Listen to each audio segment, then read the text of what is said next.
Watch ഗോൾഡിൻ്റെ ആണ്. ഇതോ?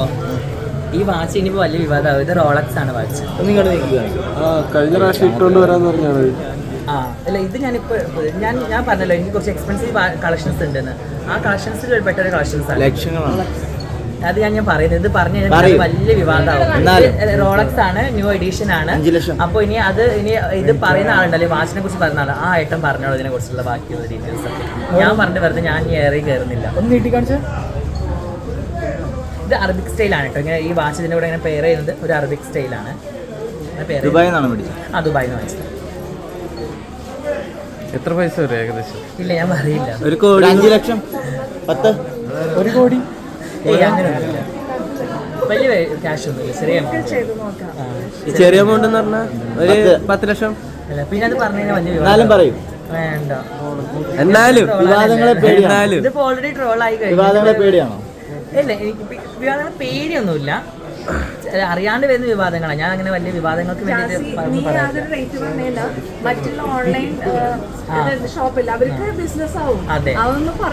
വേണ്ട വേണ്ട വേണ്ട വേണ്ട. അപ്പൊ അവര് പറയും ജാസിയുടെ ഇത്ര ലക്ഷം രൂപയുള്ള വില ഞങ്ങളുടെ ഷോപ്പിൽ ഇത്രയേ ഉള്ളൂ, നിങ്ങൾ എവിടെ നിന്ന് പർച്ചേസ് ചെയ്യുന്നു. അത് ഞാൻ ദുബായിൽ നിന്ന് വാങ്ങിച്ചതാണ്. ദുബായ് മാളിൽ നിന്ന് വാങ്ങിച്ചത്. ഞാൻ ദുബായിൽ എത്ര റേറ്റ് ഞാൻ പറയും. പുതിയ എഡിഷൻ ആണല്ലേ? ന്യൂ എഡിഷൻ ആണ്. ഞാൻ ആ സമയത്ത് വാങ്ങിച്ചത്. അപ്പൊ ലാസ്റ്റ് ദുബായിൽ ഞാൻ ഒരു 1 year ആവുന്നേ ഉള്ളൂ ദുബായിൽ നിന്ന് വന്നിട്ട്. ഞാൻ ആഷി പോവാറുണ്ട്. നമുക്ക് അവിടെ ഒരു ഷോപ്പ് ഉണ്ടല്ലോ പെർഫ്യൂമിൻ്റെ, അറേബ്യൻ സ്മെല്ല്.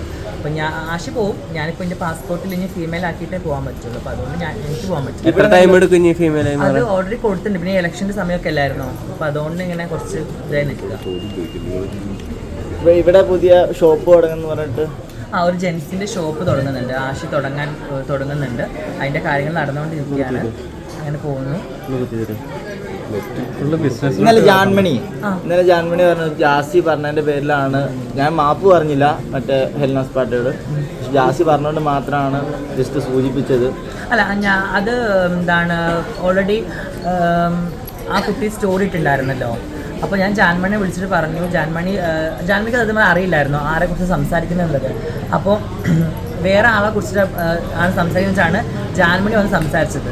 അപ്പോൾ ഞാൻ പറഞ്ഞു അവൾക്ക് ചെറിയ അറിയാത്തതുകൊണ്ടായിരിക്കും, ഞാൻ നമ്പർ തരാം. എൻ്റെ കയ്യിൽ നമ്പർ ഉണ്ടായിരുന്നു ആ കുട്ടിയുടെ. അപ്പോൾ ഞാൻ പറഞ്ഞു, ഞാൻ നമ്പർ കൊടുത്തിട്ട് പറഞ്ഞു നീ വിളിച്ച് അത് കോംപ്രമൈസ് ചെയ്ത് പോയിക്കോ. കാരണം വെറുതെ ഒരു വിവാദത്തിലേക്ക് പോകണ്ടല്ലോ. ഇനി വെറുതെ ഇനി അവളും ഓരോന്ന് പറയും, പിന്നെ ജാൻമണി അതിന് പ്രതികരണം കൊടുക്കും. അപ്പോൾ എന്നെ വെറുതെ എനിക്കിപ്പോൾ ഓൾറെഡി അത് അറിയാം. അപ്പോൾ അതുകൊണ്ട് ഞാൻ പറഞ്ഞു ഞാൻ നമ്പർ കൊടുത്തിട്ട് ഞാൻ ജാൻമണി വിളിച്ചിട്ടുണ്ടായിരുന്നു.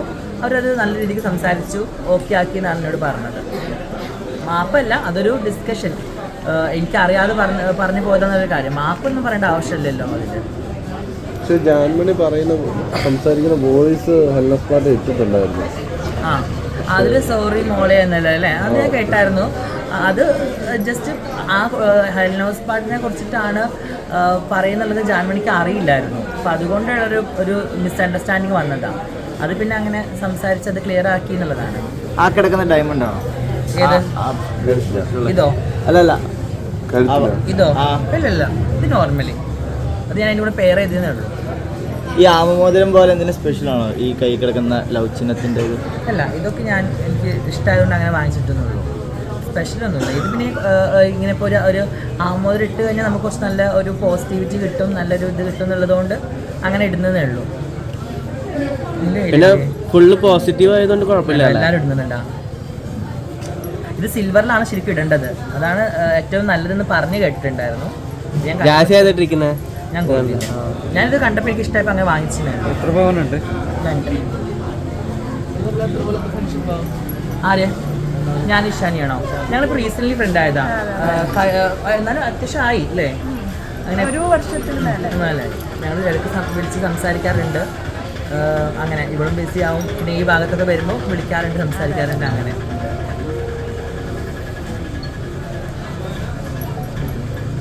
വിവാദങ്ങൾക്ക് പുറകെയാണല്ലോ എപ്പോഴും. വിവാദങ്ങൾ എൻ്റെ പുറകെയാണെന്ന് പറയും. അതുകൊണ്ട് ഞാൻ വിവാദത്തിലാവാൻ വേണ്ടിയിട്ട് പറയുന്ന കാര്യങ്ങളല്ല കേട്ടോ. സീരിയസ്ലി എനിക്ക് അത് ഓട്ടോമാറ്റിക് വിവാദങ്ങളിലായി പോകുന്നതാണ് ഞാൻ. ഈവൻ പല കാര്യങ്ങളാണെങ്കിലും അങ്ങനെ തന്നെ. ഇപ്പോൾ ഈ സാരിയുടെ വിഷയം ആയിക്കോട്ടെ, അല്ലെങ്കിൽ അതിന് മുമ്പുള്ള കാര്യങ്ങളൊക്കെ ആയിട്ട് എല്ലാം ഞാൻ ആയി പോകുന്നതാണ്. ഇപ്പോൾ തമാശക്ക് നമ്മൾ പറയുമല്ലോ, ഇപ്പോൾ ഇവിടെ വന്ന കല്യാണം ചോദിച്ചു ജാസ്തി സാരിയുടെ വില എന്താ, അപ്പോൾ ഞാൻ തമാശക്ക് 2 ലക്ഷം രൂപ എന്ന് പറഞ്ഞു. അത് കഴിഞ്ഞ് ഞാൻ തിരിച്ച് ഞാൻ ചുമ്മാ പറഞ്ഞാണ് കേട്ടോ, ഇത് 1800 രൂപയുള്ളൂ എന്ന് പറഞ്ഞത് അവർ ഇട്ടിട്ടില്ല, മറ്റത് മാത്രമായിട്ടത്. അപ്പോൾ അതിൻ്റെ ഒരു ഇത് വന്നത് പ്രശ്നമായിട്ട് വന്നത്. ഈ ചുരിദാർ എത്ര പൈസയുണ്ട്? ഈ ചുരിദാർ എനിക്കൊരു കൊളാബ് അത്യാവശ്യം നല്ല ഒരു പ്രീമിയം കളക്ഷൻ ചുരിദാറാണിത്. ഇതെനിക്ക് ഇൻസ്റ്റാഗ്രാം പേജിൽ നിന്ന് അവരെനിക്ക് തന്നതാണ്. ഞാൻ ഓൾറെഡി അവരുടെ പേജ് മെൻഷൻ ചെയ്തിട്ടുണ്ട് എൻ്റെ അക്കൗണ്ടിൽ.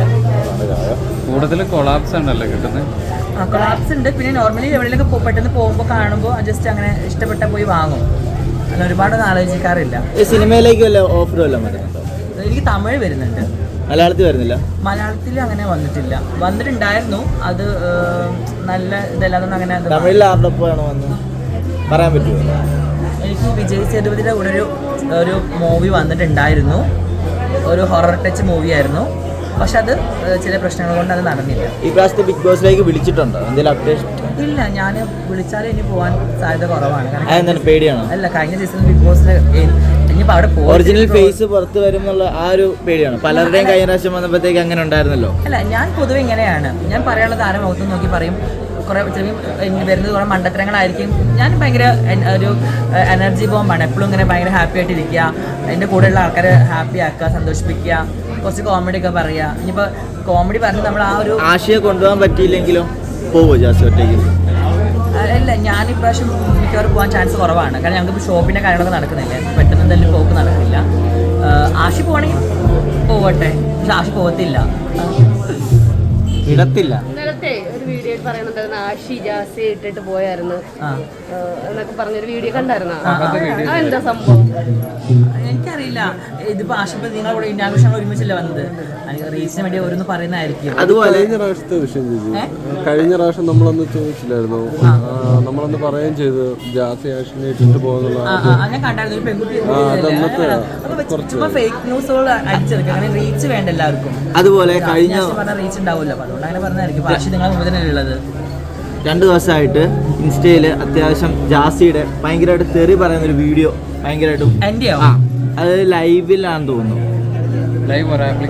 ലൈവില് ഭയങ്കരമായിട്ട് ടിക്ടോക്കിലാന്ന് തോന്നുന്നു. അനാവശ്യമായിട്ട് ഭയങ്കരമായിട്ട് തെറി പറയുന്നത്. അതിന് ഒരു പെൺകുട്ടിയാണ്ടാണ് പറയുന്നത്, എന്തോ കഴിഞ്ഞ പ്രാവശ്യം ഒരു പെൺകുട്ടിയെയാണ് ജാസി തെറി പറയുന്നത്. വയനാടിയിൽ കുറേ കമന്റുകൾ വന്ന ആണുങ്ങൾ പോലും ഇങ്ങനെ പറയത്തില്ല, ഇവള് പെണ്ണായിട്ട് പോലും ഇങ്ങനെ പെണ്ണിന്റെ ഇതായിട്ട് പോലും ഇങ്ങനെയാണ് പറയുന്നത്. അതിന് പറയാനേ അത് അങ്ങനെ ഒരു പൊതു പ്ലാറ്റ്ഫോമിൽ പറയാനായിട്ട് എന്തായിരുന്നു? ടിക്ടോക്കിൽ ലൈവിലാണ് അത്. എന്താണ് ആ വീഡിയോ ഇട്ടിരിക്കുന്നത് അവളെ സപ്പോർട്ട് ചെയ്യുന്ന ഒരാളാണ്. അപ്പോൾ അവൾ പറഞ്ഞ തെറികളൊന്നുമില്ല, ഞാൻ പറഞ്ഞത് മാത്രം. ഞാൻ തെറി പറഞ്ഞിട്ടില്ല, എൻ്റെ അഭിപ്രായത്തിൽ ഞാൻ തെറി പറഞ്ഞിട്ടില്ല. ഞാൻ 2-3 വാക്ക് മാത്രമേ പറഞ്ഞിട്ടുള്ളൂ. അത് കാരണം എൻ്റെ അച്ഛനെ വിളിച്ചതുകൊണ്ടാണ് ഞാനത് പറഞ്ഞത്. അപ്പോൾ നമ്മൾ അച്ഛനെ വിളിച്ചു കഴിഞ്ഞാൽ നമ്മൾ മിണ്ടാണ്ടിരിക്കാൻ നമ്മൾ മദർ മെറ്റേഴ്സ് ഒന്നുമില്ലല്ലോ, അപ്പോൾ അതിന് കൊടുത്തെന്നുള്ളൂ മറുപടി. അത് സ്പോട്ടിൽ ഞാൻ പറഞ്ഞില്ല, ഞാൻ അങ്ങനെയാണ്. ഞാൻ ഒരാളോട് പെട്ടെന്ന് അങ്ങ് എല്ലാം ഓപ്പൺ ആക്കുന്ന ഒരു വ്യക്തിയാണ്. അതേപോലെ തന്നെ എനിക്ക് പ്രതികരിക്കാൻ തോന്നിയ സ്ഥലത്ത് ഞാൻ സ്പോട്ടിൽ പ്രതികരിക്കും. എനിക്കത് പിന്നത്തേക്ക് വെക്കണം എന്നൊന്നുമില്ല. ഒരു കാര്യം ഹേർട്ട് ചെയ്ത് കഴിഞ്ഞാൽ ഞാൻ അവരെ വിളിച്ച് തന്നെ ഞാനത് സംസാരിക്കും. എനിക്കിങ്ങനെ പറഞ്ഞത് ഹേർട്ടായി ആ സ്പോട്ടിൽ തന്നെ പറയും. പിന്നീട് വെച്ച മനസ്സിൽ ഇങ്ങനെ വെച്ചുകൊണ്ട് നടക്കുന്ന സ്വഭാവം എനിക്കില്ല.